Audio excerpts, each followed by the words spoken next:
Assalamualaikum warahmatullahi wabarakatuh. Berjumpa kembali dengan saya Mas Pur 2099 di channel 107. Oke, bisa pada kesempatan malam kali ini ya.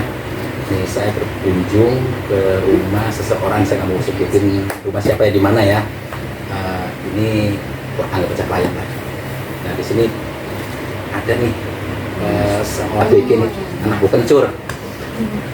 Katanya anak ini dikasih kemampuan bisa melihat sesuatu yang di luar logika manusia, kayak makhluk astral atau hal-hal yang goib, dan itu menurutnya itu mengganggu. Ini langsung ya ke sumbernya langsung nih, yang sering mengalami kejadian aneh-aneh nih. Nah di sini Mas Pur 2099 di sini cuma berinteraksi, ya mudah-mudahan bisa membantu, mudah-mudahan bisa menetralisir apa yang dia alami saat ini. Semoga tidak bisa tidak mengganggu lagi tentang yang goib-goibnya, dan juga bisa beraktivitas dengan normal seperti sedia kala. Oke pemirsa ya, kita langsung komunikasi langsung nih sama si pelakunya yang sering alami kejadian ini. Oke, assalamualaikum warahmatullahi wabarakatuh. Ini banyak nih katanya, bisa saya menyebut siapa, mungkin masih saudara Mbak nih, katanya Mbak itu sering mengalami hal-hal yang berbau mistik ya. Oke, boleh tahu nggak nama Mbak siapa? Puji, katanya Puji namanya. Oke, nah ini Mbak Puji mengalami seperti ini, mengganggu nggak? Mengganggu. Nah, terus yang selama ini Mbak Puji rasain itu apa? Ya, saya juga tidur terganggu. Terus? Tidur malam kayak apa namanya, kalau setiap malamnya saya nggak bisa tidur. Kalau siang, tidur siang juga tidak bisa tidur. Terus? Kalau saya lagi main juga sering diganggu sih Pak. Oke. Yang kedua nih, saya mau nanya nih, sejak kapan mengalami gangguan seperti ini? Sejak kecil Oh, sejak kecil. Nah, terus jadi beban nggak buat Mbak Puji? beban banget. Nah, terus kedepannya itu bagaimana? Apa mau dibuang sekaligus atau biarin aja? Menurut saya sih dibuang aja. Oke. Jadi gini, kalau memang itu tidak mengganggu, kalau itu tidak menjadi beban, anggap aja suatu kelebihan ya dari Allah. Iya itu tadi. Jadi gini, segala sesuatu apapun yang mengarah ke kita, kalau kitanya ibaratnya mengimani bahwa segala sesuatu adalah kehendak Allah, ya insya Allah itu menjadi suatu kebaikan. Tapi kalau misalnya kitanya ibaratnya goncang, jauh dari kata iman, ya itu jadi sebuah keburukan. Nah jadi gini, apa yang marah kita itu tergantung bagaimana cara kita menerima dan menyikapinya, gitu lah. Kalau misalnya mau dibuang ya dibuang, kalau misalnya mau diterusin, yang penting kedekatan sama Allahnya diperkuat. Contoh kayak syariatnya dikuat 5 waktunya ya, sering puasa, terus menahan emosi, dan sering ibaratnya gini, di saat pikiran lagi negatif langsung dikendalikan dengan pikiran positif, hati yang positif, sehingga semua bisa terkendali dengan aman, tidak ada gangguan apapun. Yang kedua juga sabar, karena segala sesuatu apapun yang mengarah kita dalam kebaikan pasti diawali dengan sabar. Tanpa sabar, apapun yang mengarah kita jadi sebuah kejelekan. Itu tadi, jadi tergantung cara kita menyikapinya ya. Oke, saya mau nanya nih Mbak Puji nih. Ini Mbak Puji kata orang apa Mbak Puji ngerasain sendiri kalau katanya ada sosok yang di belakang Mbak Puji yang mendampingi? Saya sendiri sih Pak. Bukan kata orang. Oke. Nah, di saat sosok itu nongol, apa yang Mbak Puji rasain? Yang saya rasain apa namanya, kayak tidur terus kaget gitu, terus pikiran juga nggak bisa ini, negatif terus ya pikirannya, pokoknya positif terus. Emosi nggak bisa dikendaliin, kalau emosi langsung ngamuk-ngamuk. Oke gitu. Jadi intinya sih nggak tenang ya dalam kesehariannya ya. Oke bisa ya. Ini sebenarnya indigo. Cuman itu tadi ya.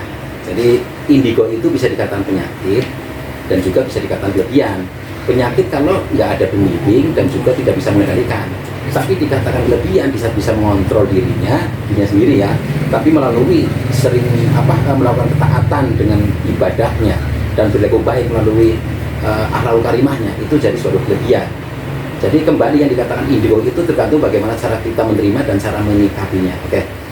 kita langsung aja ya, saya ingin interaksi sosok yang ada dalam dirimu ya, yang selama ini yang mungkin kan hanya sekilas ya, biasanya sekilas ya lihatnya ya. Iya, sekilas.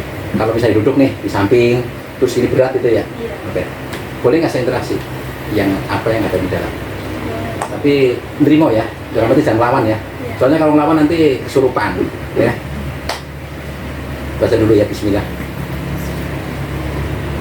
Bismillahirrahmanirrahim. Baca sholawat. Allahumma sholli ala sayyidina Muhammad. Kamu ikhlas ya? Oke. Kamu lihat tangan saya. Lihat tangan saya. Kalau misalnya ada sesuatu hal yang merasa dalam dirimu, tidak, kamu jangan ditahan. Seandainya pun ibaratnya harus ada pergerakan-pergerakan, itu pun jangan ditahan. Kamu kita terima, karena nanti akan terkuak misterinya, apa sih sebenarnya dan siapa itu. Ya mungkin Mbak Puji nggak tahu, nanti saya interaksi saya.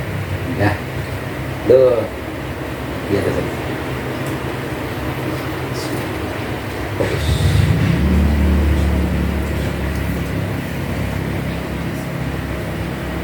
Fokus.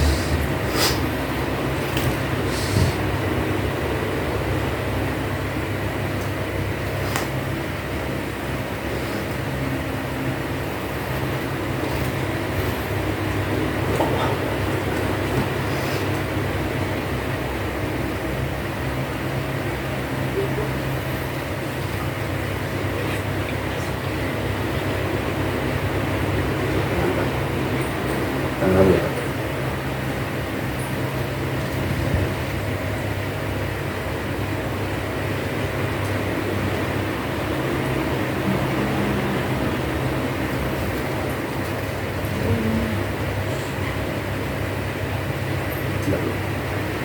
Ini belum terlawan ya. Lu jangan lawan ya. Jangan lawan ya. Karena ini kalau ente yang lawan, nanti fisik ente yang sakit. Fisiknya yang sakit. Oke, enggak dulu saya. Istirahat dulu deh. Break dulu. Oke, pemirsa saya tadi break dulu. Ini agak berat nih. Jadi nggak ada reaksi sama sekali karena mungkin masih tegang ya. Kita ulangi lagi ya. Mudah-mudahan ini bisa langsung ada interaksi melalui pergerakan ya. Karena tadi ada perlawanan dan seandainya pun dipaksa juga kasihan nanti yang mengalami kejadian.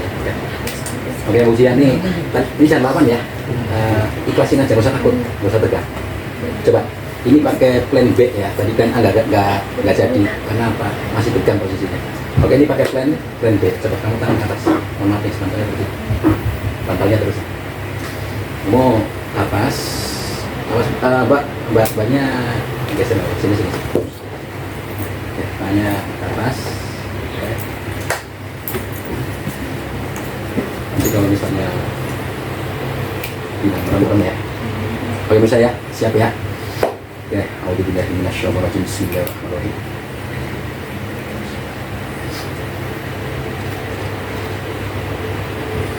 Mata terpejam. Mata terpejam. Oke. Seandainya ada pergerakan apapun, ikuti. Bismillah.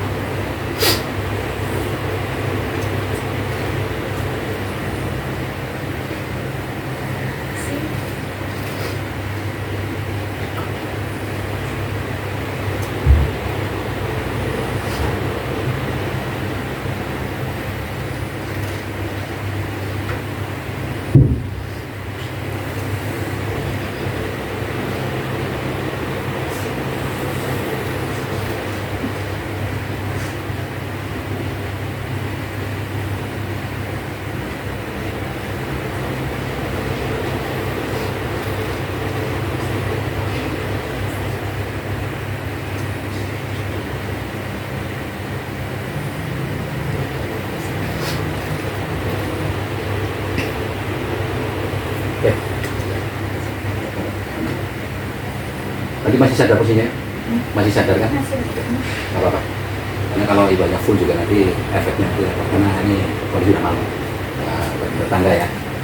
Saya cuman ini aja, mau nanya aja nih. Apa yang kamu rasain? Mau rasain kayak tangannya. Terus ada nggak yang terlintas di dalam dirimu, ibaratnya sesuatu, ibaratnya ke tempat lain atau gimana? Nggak ada. Cuman ada pergerakan aja. Oke. Kamu boleh tahu ini sosoknya ya. Ini percaya nggak percaya ya.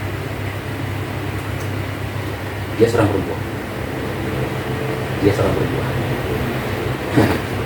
Ini ya agak aneh sih. Itu hantu bisu. Hantu bisu, dia nggak bisa ngomong. Makanya dia ajak Indra agak sulit. Hantu bisu. Nah, kamu kalau sering lihat kayak gitu, dia kan cuman diem-diem aja kan. Untuk berusaha juga susah kan. Nah, gitu. Oke, misalnya ini udah terkuak misterinya, ini hantu bisu ya. Nah, ini kejadiannya. Ini yang apa yang saya lihat secara metafisika ya. Itu sebenarnya di saat dari dalam kandungan. Dulu mungkin ibu kamu bisa lagi mengandung ya. Mungkin posisinya itu dia jam 5 sore itu keluar. Kadang aktivitas pun juga pulangnya juga sore juga gitu. Ini kalau istilah bahasa tradisionalnya namanya itu ketempelan gitu ya. Cuma imbasnya karena dicuekin ya, imbasnya kayak gini, akhirnya larinya ke ya, cuman nggak apa-apa, nggak usah takut karena segala sesuatu apapun yang mengarah ke kita, kalau kita menyikapinya dengan yakin, iman, itu nggak masalah. Yang penting kita fokus ya, tetap semua adalah kehendak Allah gitu. Dan gak usah dipikirin, dan itu hilangnya di saat nggak dipikirin. Soalnya kalau dipikirin ya nanti malah tambah parah. Nah sekarang tinggal ditingkatkan ibadahnya aja. Sholat kan rajin, benar. Udah, sekarang sholatnya mulai ya.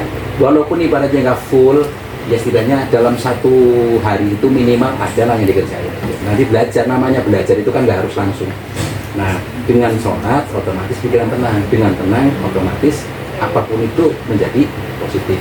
Jadi sholatmu itu berpengaruh terhadap perjalanan. Kalau kita jauh dari Tuhan ya perjalanan kita pun semakin sulit. Nah saya sih cuma ngasih tahu tapi nggak nyuruh ya, karena namanya ibadah itu sesuai dengan apa yang ada di dalam. Jadi kesadaran saya hanya ngasih tahu aja. Kalau ini netral nggak ada kendala pun ya, yang penting ibadahnya dikuatin. Itu pun kalau mau, kalau nggak mau ya itu masing-masing ya. Nah ini mohon maaf nih, dulu ibunya Mbak Puji dulu aktivitasnya pada hari sawah. Iya. Di kampung sih ya. Iya. Ya udah wajar. Nah itu tapi nggak usah dipikirin ya, itu udah terjadi di masa lalu. Yang penting bagaimana caranya sekarang Mbak Puji doain ibu dan bapak, rajin-rajin ya. Karena yang namanya di kampung hal-hal kayak gitu kan masih banyak. Cuman kalau sekarang kan udah dibilang tahayul. Yang penting Mbak Puji sekarang fokus aja ya ibadahnya. Oke. Ini ya pemirsa ini, Mbak Puji gimana Mbak Puji? Agak tenang atau gimana? Agak tenang sih. Tenang. Jadi kalau misalnya ada yang aneh-aneh, misalnya lebih tidur ada ini, nggak usah dipikirin ya. Iya. Di dalamnya banyak berucap aja, baca aja Allah Akbar. Allah Akbar karena semua adalah bagian dari kebesaran Allah. Ya. Jadi apa yang terjadi saat ini anggap aja ini bagian dari proses perjalanan. Ya siapa tahu besok di saat udah menemukan pasangannya atau ibaratnya udah mencapai titik di mana Mbak Puji harus mandiri, nanti itu bagian dari sebuah perjalanan ilmu itu aja. Jadi nggak usah ditakutin ya. Yang penting fokus ibadah aja. Ya Puji ya. Ini mohon maaf kalau misalnya ini saya agak terlalu dalam otak atiknya. Yang penting tenang nggak? Sekarang mau dibawa lagi nggak? Ikutin aja, nggak usah berpikir dibuang. Yang penting berpikir positif. Umurnya berapa? 20 tahun. Masih bocah ya. Tapi nggak apa-apa, namanya kedewasaan ilmu kan tidak dilihat dari usia. Yang penting Mbak Pujinya rajin-rajinlah beribadah itu aja ya. Oke pemirsa ya, karena berhubung waktu udah malam, oh ya jangan lupa like, share, dan subscribe di channel Saratahun 07 bersama saya Mas Pur 2099. Wabillahi taufiq wal hidayah. Wassalamualaikum warahmatullahi wabarakatuh.